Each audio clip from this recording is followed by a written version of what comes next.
Okay भाई, एक बार फिर से आपका स्वागत है। और अगले जो 4 स्टॉक है उसमें 2 स्टॉक पहले मैं ये बताना चाहता हूँ कि एक तो मुझे हिंडाल्को बहुत अच्छा लग रहा है। क्यों अच्छा लग रहा है? क्योंकि सीएलएसए ने अपनी एक रिपोर्ट निकाली है मेटल्स पे। हिंडाल्को को चार्ट दिखाइए। हिंडाल्को, यस, उन्होंने टारगेट इसका दिया है 770 रुपये। 635 से टारगेट बढ़ा दिया 770। उनका कहना है कि डिमांड रिकवरी जो है सपोर्ट कर रही है प्राइस को, और इंडियन स्मेल्टर वेल प्लेस्ड है। और वैसे भी मैं आपको कई बार बता चुका हूँ कि कॉपर और एल्युमिनियम में बहुत बड़ी तेज़ी बन चुकी है, बन रही है, बनेगी, क्योंकि ईवी में लगता है, डेटा सेंटर में लगता है, जितने रिन्यूएबल आ रहे हैं उसमें लगता है। तो इसको ध्यान में रखिएगा। ये हो गया आपका 7वां। 8वां स्टॉक है ONGC। इस पर जेफरीज ने एक रिपोर्ट निकाली है। टारगेट 390 रुपीज़ का उन्होंने दिया है। बहुत सारे उन्होंने कारण अपने गिनाए कि बहुत अट्रैक्टिव है, प्रॉफिटेबिलिटी इनकी बहुत अच्छी बढ़ती जा रही है, और की कंसर्न एक है इनका कि प्रोडक्शन की ग्रोथ कैसी होगी। ये वैसे मैं एक बहुत जेन्युइन आपको प्रॉब्लम बताऊँ ONGC की, कि इन्होंने पिछले 30-40 साल में कोई बड़ी डिस्कवरी नहीं की है। इस फील्ड में इन्होंने काम नहीं किया। पुराने ब्लॉक जो है वहीं से ये दबा के तेल निकालना, चाहे बॉम्बे हाई वाला हो या असम के हो या कहीं KG-D6 के हो, लेकिन उन्हीं से बहुत ज़्यादा पैसा इनका बन रहा है। तो ये हो गया हमारा 8वां स्टॉक, इसको ध्यान में रखिएगा। अभी 9th और 10th में एक है आपका FL इंडिया। FL इंडिया ने क्या काम किया है कि एक कोई इन्होंने एक पेटेंट फाइल किया था जिसको इनको अप्रूवल मिल गया है IP का, और उससे क्या काम करेंगे? Chatbot, conversational agent, virtual reality, augmentation reality वाले तमाम प्रोडक्ट में वो इस्तेमाल हो सकता है इंटीग्रेशन करने में।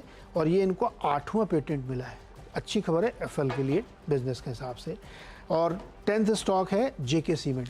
JK सीमेंट ने, आपको याद होगा कि अभी 8-10 दिन पहले एक कोल ब्लॉक इन्होंने जीता था शहडोल में, और उसका फाइनली इन्होंने साइन कर लिया, टाई अप कर लिया ई माइनिंग के थ्रू। तो इसको भी ध्यान में रखना चाहिए। मुझे लगता है JK के लिए अच्छी खबर है। 10 हो गए मेरे। ओके, अच्छा, अगले में जल्दी बताता हूँ आपको। एक है बजाज फाइनेंस। भाई, हालांकि कुछ हद तक आइडिया लग गया था। जब रिजल्ट आए थे तब इस कंपनी ने कहा था कि हमारा जो दोनों दिक्कत में है, ई-कॉम और डिजिटल इंस्टा EMI, जिस पर RBI ने रोक लगाई थी, हमने वो खामियां पूरी कर दी हैं और RBI को वापस चिट्ठी अर्जी दी है कि भैया जांच लो और हमारे इसके ऊपर से रोक हटा दो। तो RBI ने कल अपडेट आया बाजार बंद होने के बाद, वो रिस्ट्रिक्शंस जो है ई-कॉम और डिजिटल इंस्टा EMI कार्ड्स के इमीडिएट इफेक्ट के साथ हटा दिए। अब ये कंपनी सैंक्शंस और डिसबर्सल्स ऑफ लोन्स इन दोनों बिजनेस सेगमेंट्स में शुरू कर सकती है। बढ़िया खबर है।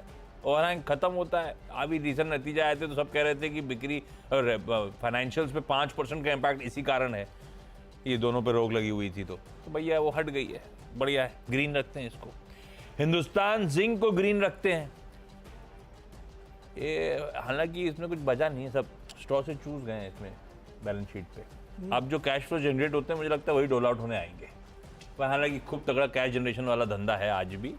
7 मई यानी कि अगले हफ्ते वेडनेसडे, मतलब परसों वाला ट्रेडिंग सेशन के हिसाब से परसों कंसिडर डिविडेंड बोर्ड मीट है।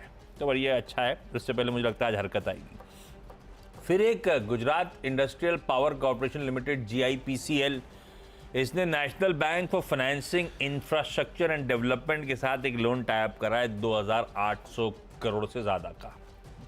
बड़ा साइज क्वांटम टाई अप हो गया है। आई एम अज्यूमिंग धंधे को बड़ा करने में इस्तेमाल होगा। ग्रीन रख दिया। और मजगांव डॉक शिप बिल्डर्स को ग्रीन रखा है, क्योंकि ये इस बार सरकार से नहीं, अच्छा ये लग रहा है कि ये सब कंपनीज अब धीरे धीरे करके अपनी इंटरनेशनल ऑर्डर बुक इंप्रूव कर रही हैं, और ये होगा आगे चलते हुए। जैसे जैसे अपना दबदबा बढ़ेगा ना, ये सब होगा। इसको एक यूरोपियन क्लाइंट से 3 जहाज बनाने के कॉन्ट्रैक्ट मिला है, $42 मिलियन का, US डॉलर्स का। बढ़िया है। मजगांव को ग्रीन कर दिया।